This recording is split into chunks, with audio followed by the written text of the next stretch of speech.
Hello, my name is Courtney. I am a travel social worker. I've been working as a medical travel social worker for the last 3 years, traveling across 6 different cities, and I have truly loved my journey.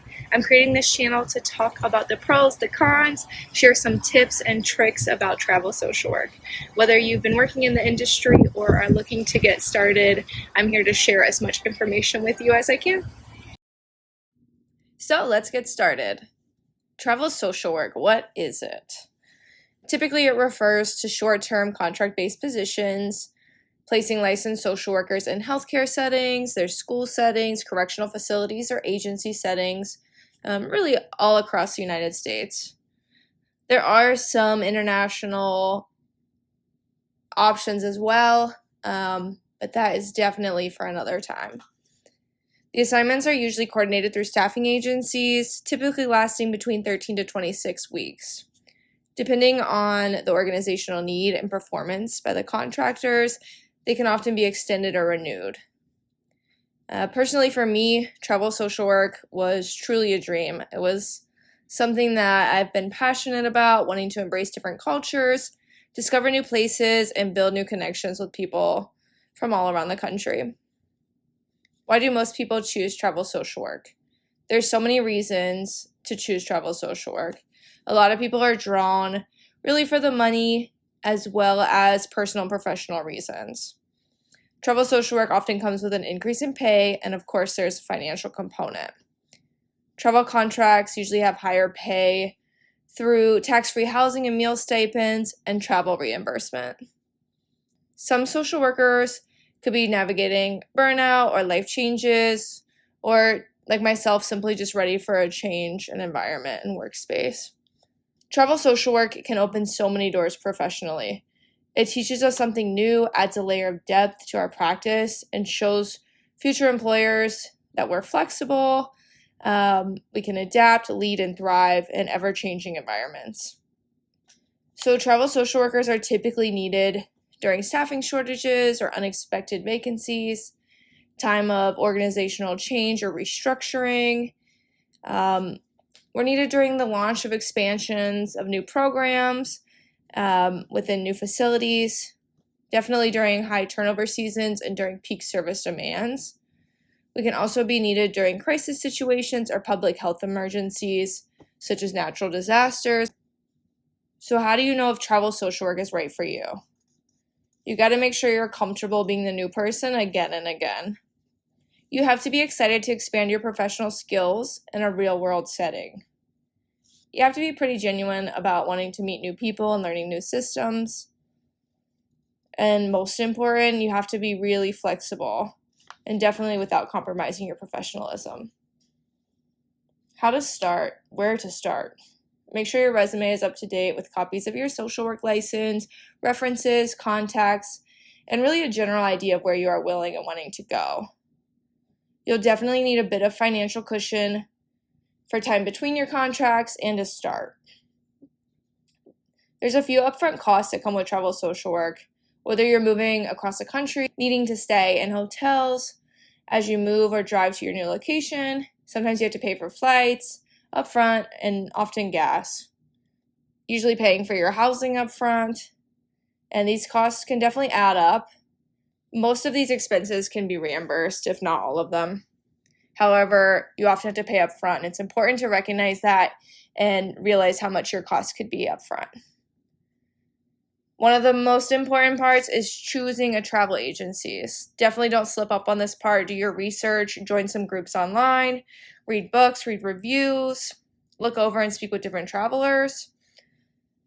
There's many different agencies. There's some that are amazing. There's some I've heard some not so great stories on. So definitely join like Facebook groups and chat with other travelers.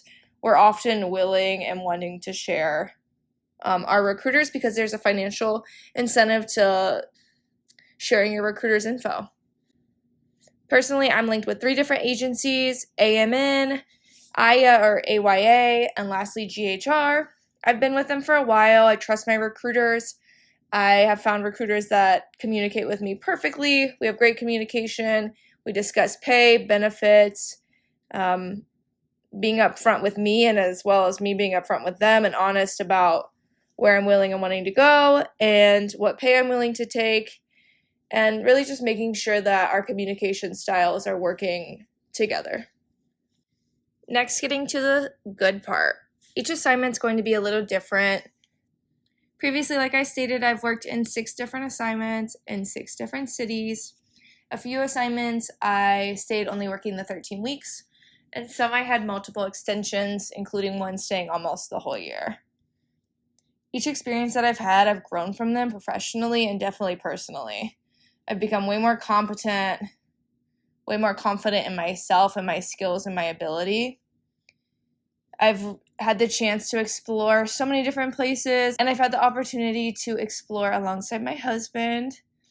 A good thing to know about travel social work is that when starting a new position, your experiences are going to vary.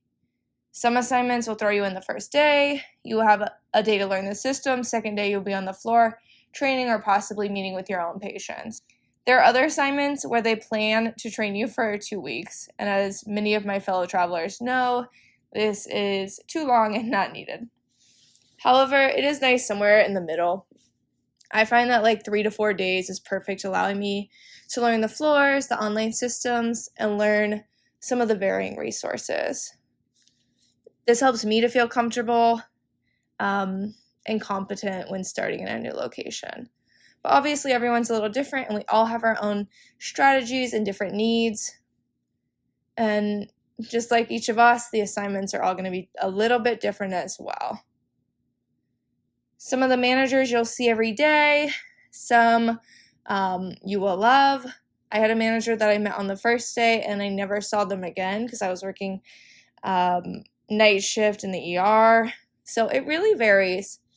And speaking of that, the shifts also vary. There's usually day, swing, or night shift. You could be working 312s, 410s, or 5/8s, and whatever else out there as well. I've had assignments where these details have even changed during the middle of the assignment. So that's why it's really important to have a good connection with your recruiters to make sure that they're aware of what you're willing and wanting to do. I find that being flexible is the most important part of travel social work. Going in, we're filling a gap, we're filling a vacancy in an organization. We're there to show up, put our best foot forward, and support the facility. I think it's key to go into an assignment with a positive attitude, being open and available, and really relying on my colleagues that are there, that know the system, that know the resources, and relying on them for their support in starting out.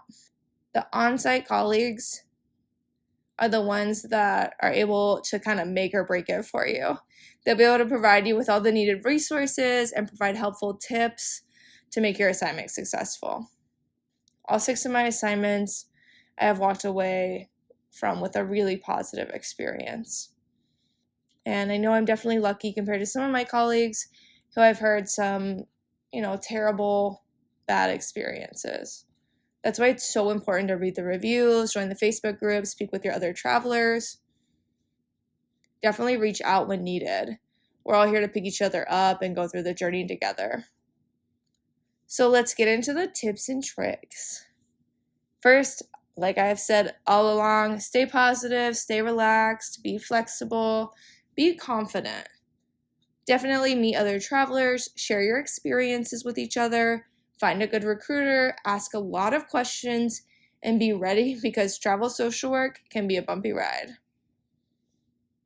Always remember, it's important to recognize that as social workers, we are important. We are needed.